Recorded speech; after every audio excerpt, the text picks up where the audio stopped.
Bonjour tout le monde. Donc, je vais vous faire une présentation aujourd'hui pour montrer tout l'amour que Philbox porte au framework Kedro et comment on l'utilise pour effectivement écrire des pipelines de machine learning qui soient à la fois modulaires et reproductibles. Donc, alors je me présente, je suis Florian Godin-Delrieux, je suis machine learning engineer à Philbox. Donc, j'y suis depuis 7 ans, j'ai commencé comme data scientist. Avant, je ne travaillais pas du tout dans la data, j'étais dans l'industrie, je me suis reconverti.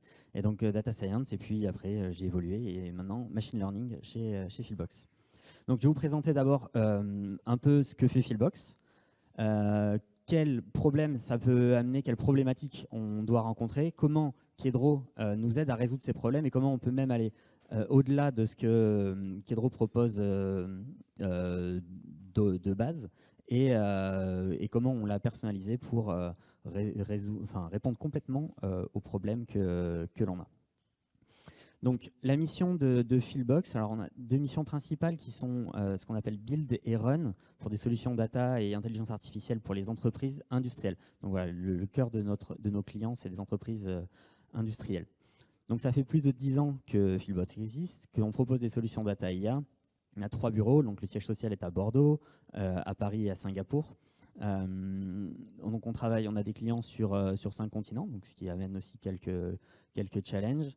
Un petit aperçu aussi de nos interventions à Data Aquitaine, donc tous les ans depuis 2018. Et là, cette année, on a même 2 talks avec mon collègue Joseph, que vous ne manquerez pas d'aller voir cet après-midi pour parler Large Language Model. Donc, l'idée est d'être capable d'intervenir sur toute la phase de la création d'un modèle d'intelligence artificielle, que ce soit donc, ce qu'on appelle la phase de build, qui est vraiment la création, donc, qui va de l'exploration, du cadrage, donc qu'est-ce qu'on peut faire avec ces données, comment les valoriser, créer le design de la solution, la développer, la déployer, la mettre en production, et une fois qu'elle est mise en production, continuer à la maintenir en conditions opérationnelles, donc maintenir dans un état de service qui soit correct, avec en particulier les évolutions qui viennent des données qui changent, des modèles qui doivent être mis à jour. Donc voilà, ça ramène plusieurs problématiques à ce niveau-là.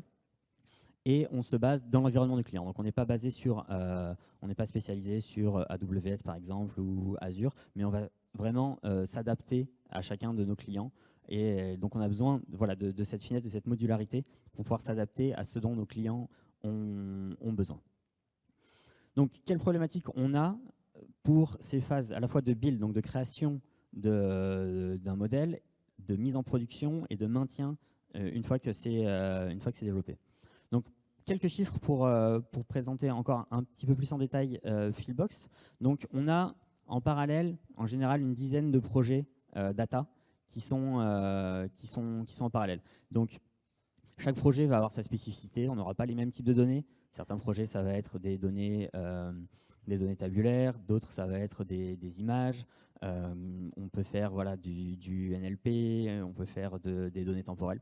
Donc voilà, chaque projet va avoir sa spécificité.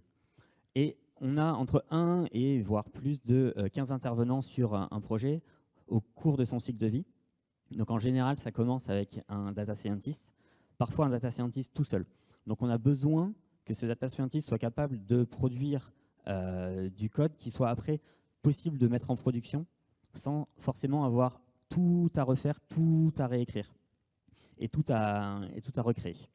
Et on a des projets qui sont complexes, qui ont voilà, plus de 10 000 lignes de code en Python. Donc c'est une mesure imparfaite, on le sait, mais ça donne un ordre de grandeur. Ce n'est pas, voilà, 3 scripts qui sont derrière, c'est vraiment des sujets complexes parce que les problématiques de nos clients sont complexes et qu'il faut voilà, s'adapter à ce dont ils ont besoin.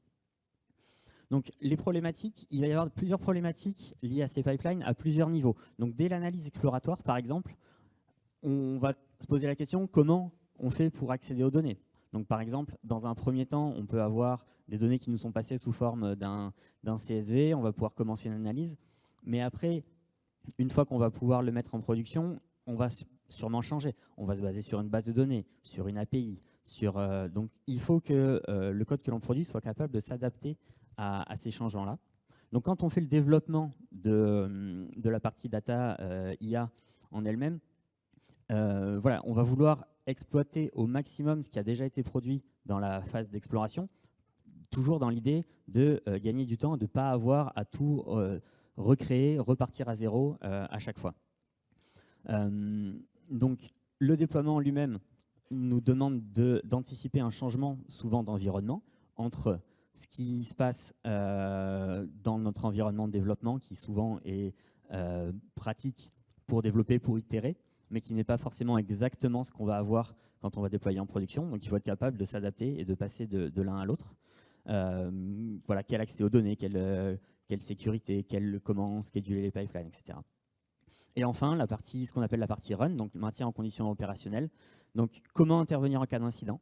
Comment faire intervenir quelqu'un qui n'est pas forcément celui qui a développé le code pour gérer un incident, résoudre un bug, mettre à jour le modèle, voilà, des choses comme ça.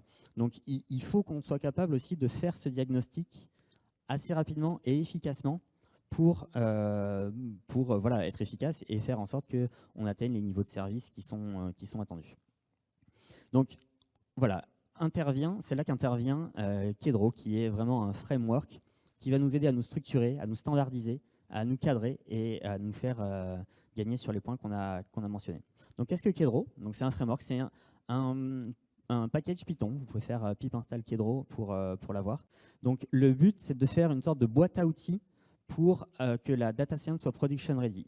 Leur philosophie, c'était de mettre en place les bonnes pratiques de software engineering, mais pour les data scientists, qu'on s'applique sur ce qu'on sait faire en software engineering depuis plusieurs années, quelque chose qui est connu, qui est stable, qui est robuste, mais pour la data science. Donc Kedro, ça vient en 2019 d'un laboratoire de McKinsey qui s'appelle Quantum Black Labs, qu'il avait développé en interne et puis qu'il a ouvert en 2019. Chez Philbox, on a commencé à s'en servir à partir de 2021.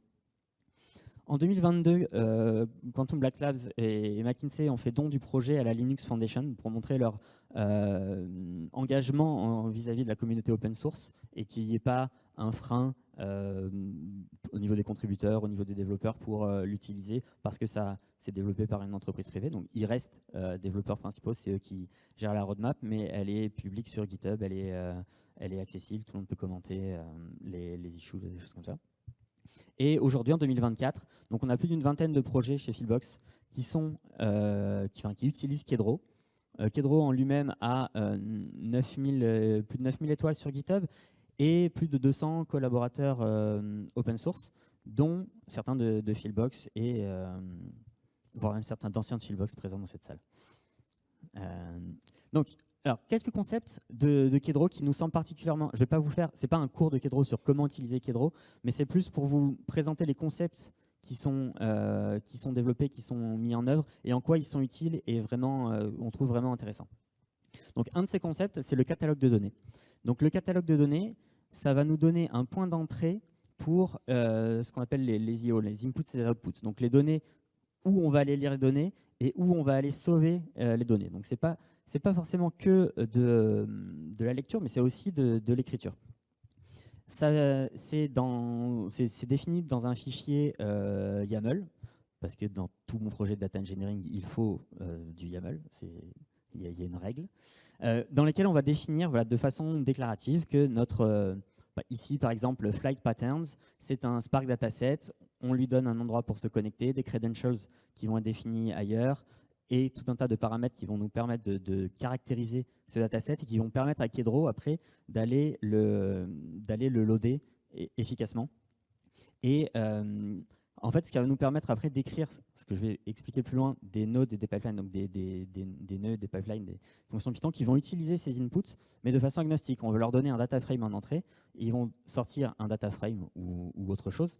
Et Kedro va savoir, au moment où on exécute la pipeline, il utilise le catalogue pour savoir qu'est-ce qu'il doit récupérer, comment il doit le récupérer, et notre fonction, elle, le récupère ça. Donc ça découple les lectures et écritures des données, de l'écriture du code, des transformations des données, de ce qu'on veut faire et ce qui apporte de la valeur ensuite.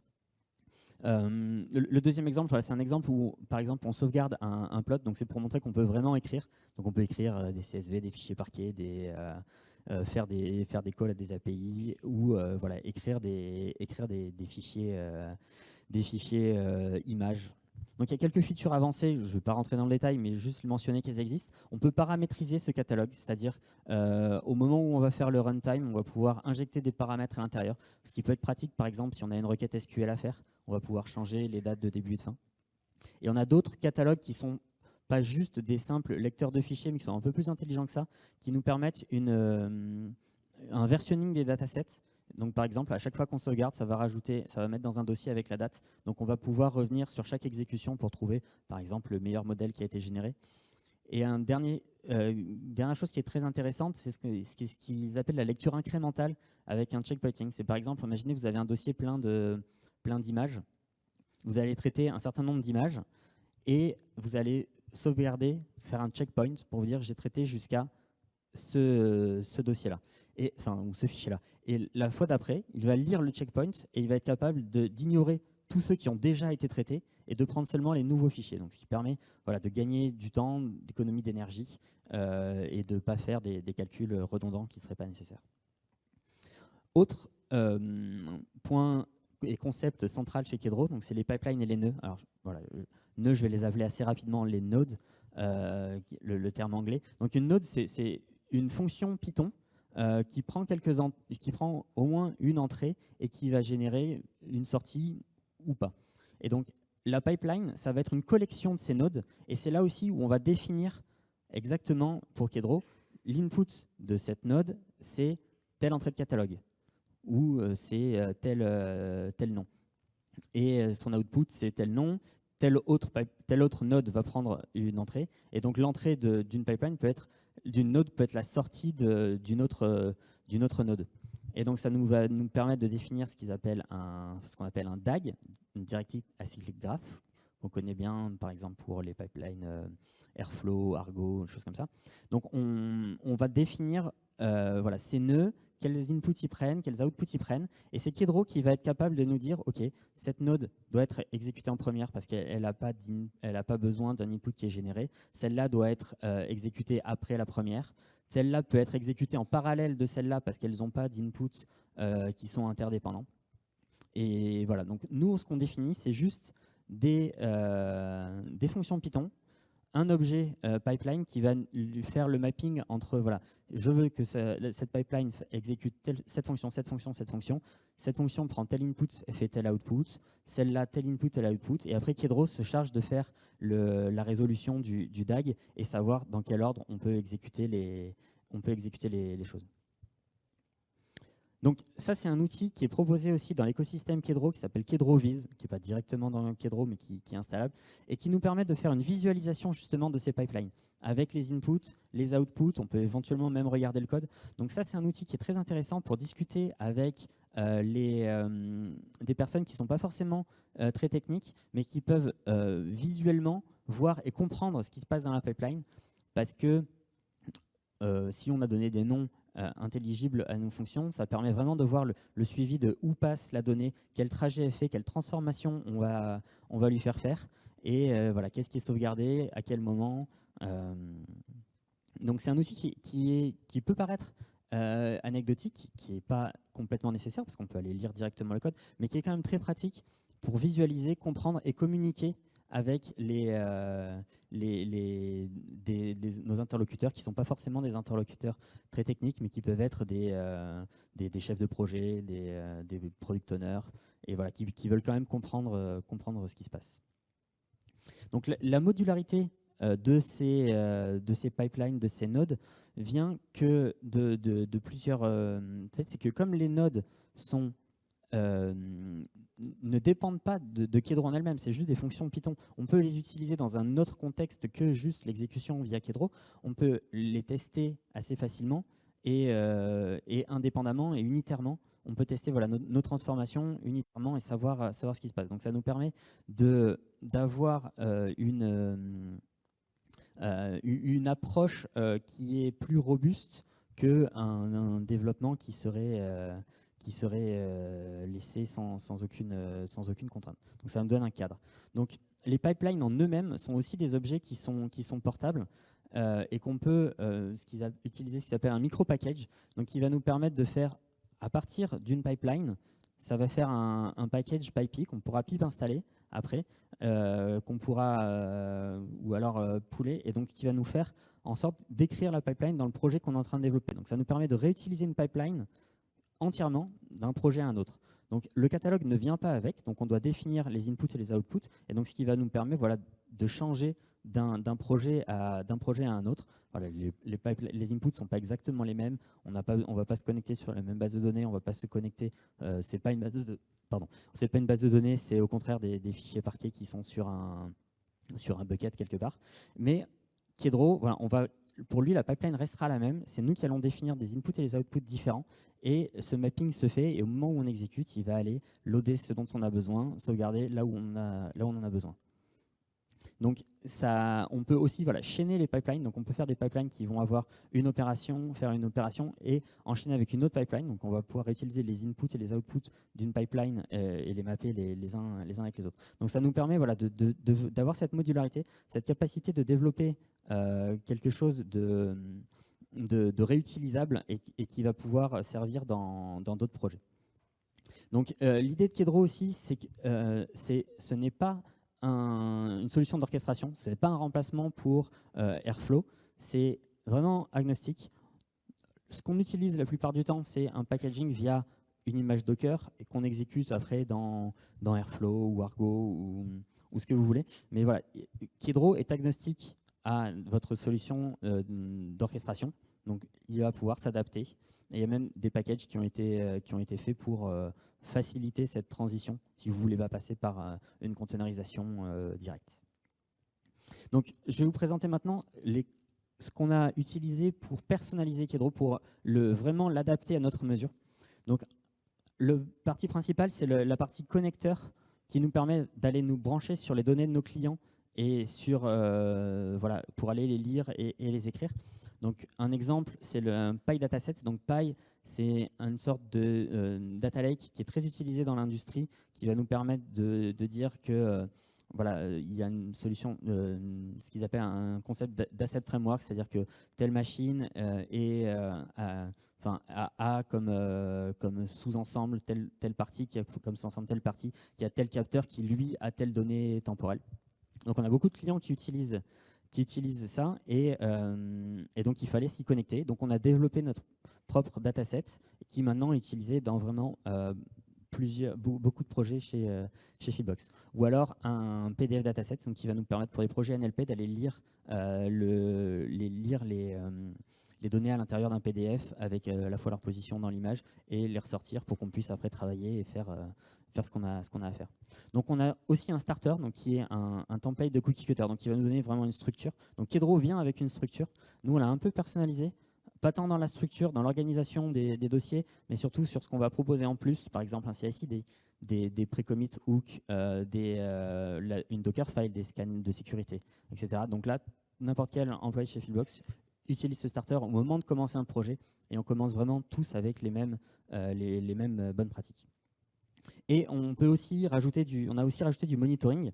Donc, on a un SDK interne qui va se baser sur un autre concept que je vais évoquer rapidement qui s'appelle les hooks, qui nous permet de nous brancher sur certains moments de l'exécution. Et donc, par exemple, avant qu'une pipeline commence, on va pouvoir faire un appel à notre SDK pour monitorer. On a commencé une pipeline à tel moment. Quand la pipeline finit, on va pouvoir faire un autre appel. Et donc voilà, à partir de ça, on va pouvoir rajouter du monitoring autour de Kedro et en s'intégrant vraiment dans l'écosystème et dans cette extensibilité qui est prévue à la base dans Kedro. Et on a aussi fait des contributions open source parce que voilà, certains points qu'on a développés, on a pensé qu'ils pouvaient s'appliquer à la communauté entière.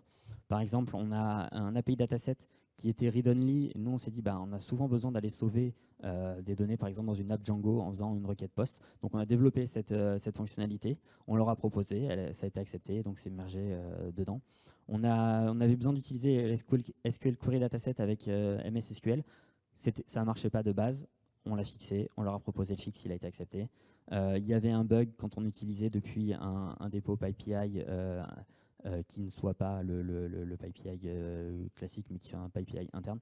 Et pareil, ça a été mergé. Donc ils sont assez ouverts à la collaboration de contributeurs externes. Et voilà, ça c'est quelque chose qu'on essaye de développer et de donner. Donc Kedro nous a vraiment permis d'industrialiser le data engineering à Fieldbox, d'autonomiser les data scientists qui sont capables de produire du code qui va être facilement réutilisable, compréhensible, parce qu'on sait comment les choses sont rangées, on sait que les entrées de données sont définies à tel endroit, les sorties au même endroit, les credentials à un autre endroit, que les pipelines sont définis à un endroit. On peut utiliser Kedrovis pour comprendre ce qui se passe quand on a une pipeline qui commence à devenir un peu complexe. Ça nous fait voilà, un standard pour le data engineering qui peut être utilisé par tous les data scientists. Et donc, on n'a pas besoin de revenir derrière un travail, quand il y a eu un travail exploratoire et un POC qui a été fait. On a vraiment quelque chose qui va être possible de mettre en production sans avoir besoin de beaucoup l'adapter, ou voire sans avoir besoin de l'adapter du tout. Donc, ça nous permet d'avoir du code plus modulaire qu'on va pouvoir réutiliser d'un projet à l'autre, de déployer dans différents environnements en fonction des contraintes de nos clients, parce qu'on a vu qu'elles sont différentes, et une maintenabilité par cette standardisation que nous a apporté le framework Kedro. Merci. Donc, si vous avez des questions, c'est long.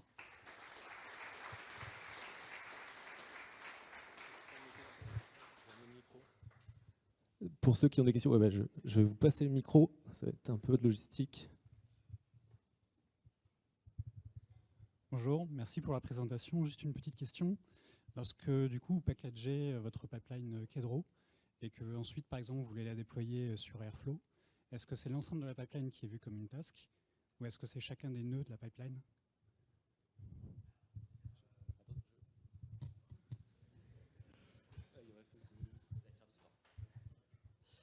On peut faire les deux.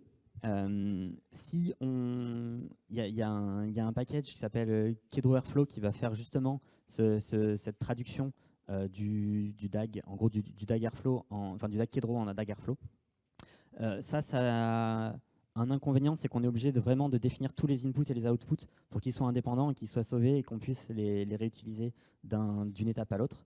Comme on ne le fait pas forcément, on utilise ce que Kedro appelle des memory datasets, c'est-à-dire que cet input, il est défini, cet objet va être défini ni comme un input ni comme un output, donc il ne sait pas comment le lire, il sait qu'il est produit, il va le garder en mémoire et le réutiliser. Donc pour ça, nous, en pratique, ce qu'on utilise, c'est qu'en général, on package toute la pipeline et on utilise un Kubernetes pod operator, on fait tourner ça dans un Kubernetes. Mais on peut faire les deux. Voilà. Nous, on trouve plus pratique de faire de packager globalement, mais si vous voulez plus de contrôle plus fin, c'est possible aussi de le faire. Ouais, j'ai vu qu'il y avait une deuxième question juste derrière. Merci pour la présentation. Je me demandais, alors je ne sais pas si vous connaissez, mais par rapport à Kubeflow, comment ça se positionnerait en termes de niveau d'abstraction? J'ai l'impression que dans Kubeflow, il y a moins cet aspect librairie. Par contre, au niveau de définition des composants et des pipelines, ça a l'air très très similaire. Est-ce que ça vous parle comme framework ou pas du tout?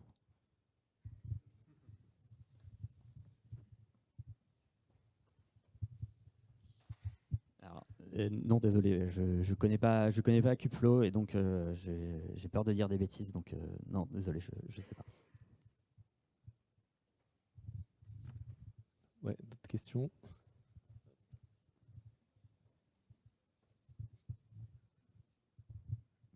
Merci, merci pour la présentation. J'ai plus une question sur votre parcours, alors moi sur Kedro. Qu'est-ce qui vous a donné envie de passer de data scientist à ML engineer? Et comment vous travaillez au quotidien avec les data scientists?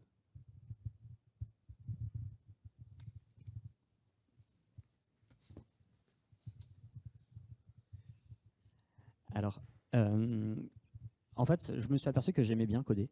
J'aimais bien les bonnes pratiques de software engineering et que j'avais envie de les appliquer et que quelque part, ça m'apportait plus de plaisir que de développer des modèles. Donc, c'est naturellement que c'était aussi un moment où Fieldbox a grandi et on pouvait commencer à se spécialiser. Il n'y avait pas Parce que quand j'ai commencé, on était 10. Donc là, on avait forcément un peu toutes les casquettes. Il fallait faire l'analyse exploratoire, la mise en production, le déploiement. Tout ça, c'était par la même personne. Mais donc, à partir du moment où on a un peu grandi, on a un peu plus se spécialisé. Voilà, c'est par goût personnel que je suis allé vers le machine learning engineering. Comment je travaille au quotidien avec les data scientists? C'est souvent sous forme de... Voilà, on fait des réunions où on discute, et c'est souvent sous forme de pull request et de review de code, où on va pouvoir réfléchir.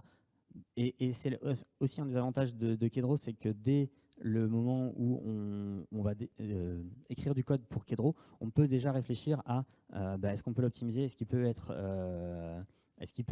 amélioré, parce qu'on sait qu'on ne va pas le jeter, on ne va pas devoir le réécrire de manière optimale un peu plus tard, on va pouvoir le réutiliser. Donc, on fonctionne essentiellement sous forme de pull request ou une demande de changement de code et une review.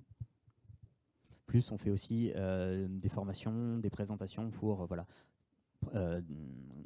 communiquer les bonnes pratiques, communiquer les savoir-faire, ce qui a été acquis dans les différents projets, pour que l'ensemble des data scientists puissent en profiter. Je pense qu'on peut prendre encore une ou deux questions, si vous voulez. Il nous reste 3-4 minutes. Ouais.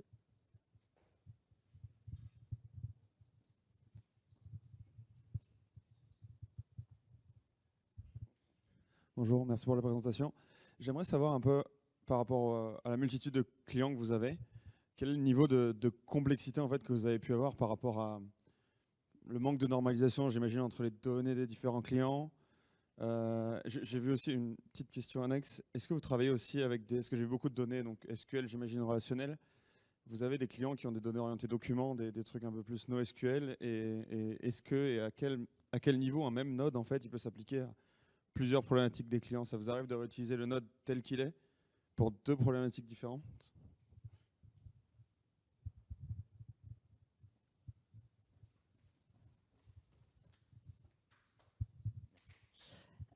Alors, pour la partie réutiliser les nodes, en fait, la node est une fonction Python qui prend, mettons, un data frame en entrée.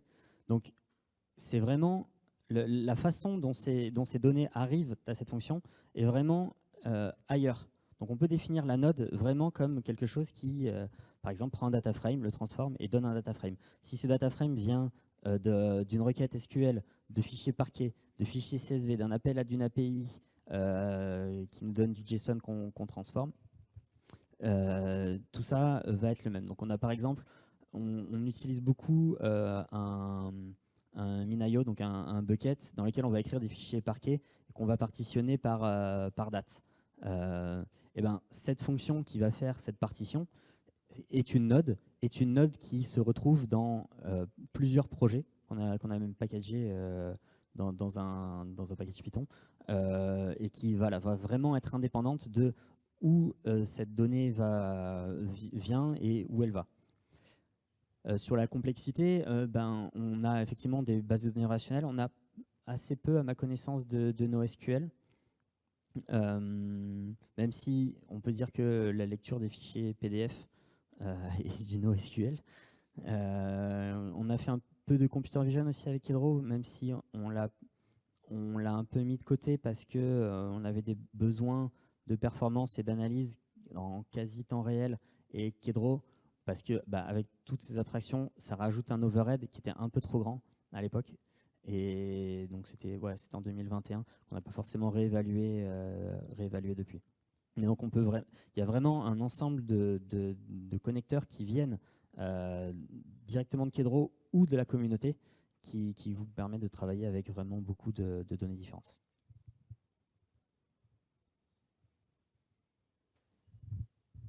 Merci beaucoup Florian. On est arrivé au bout des 10 minutes. S'il y a une dernière petite question, on peut peut-être la prendre, mais sinon je pense qu'on va passer au talk d'après.